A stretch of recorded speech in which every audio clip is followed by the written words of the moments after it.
So high বন্ধুরা, চলে এসেছি নতুন আরেকটা নিরামিষ পনিরের রেসিপি নিয়ে। তো তোমরা পুরো ভিডিওটা দেখতে থাকো। তো এখানে প্রথমে আমি আলুগুলোকে সব কেটে নিচ্ছিলাম এক এক করে। তো এখানে আলুটা কাটা হয়ে গেছে। আজকে বাড়িতেই পনির বানানো হয়েছে। তো অনেকগুলো প্রায় পনির হয়েছে। তো এখন কড়াইয়ে তেল দিয়ে দিলাম। তো কড়াইয়ের তেলটা গরম হয়ে গেলে এখন পনিরগুলো সব দিয়ে দিলাম ভাজার জন্য।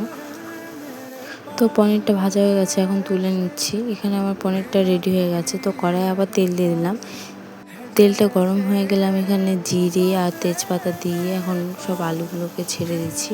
দিয়ে লবণ হলুদ সবগুলো দিয়ে এখন ভালো করে ভেজে নেব। নিয়ে এখন জল দিয়ে ঢাকা দিয়ে দিচ্ছি।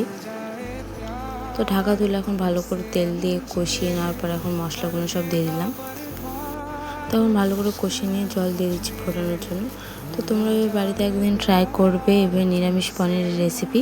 তো তোমাদের কেমন লাগলো জানিও। দেখা হচ্ছে পরের একটা রান্নার রেসিপি নিয়ে। তো আজকের মতো বাই।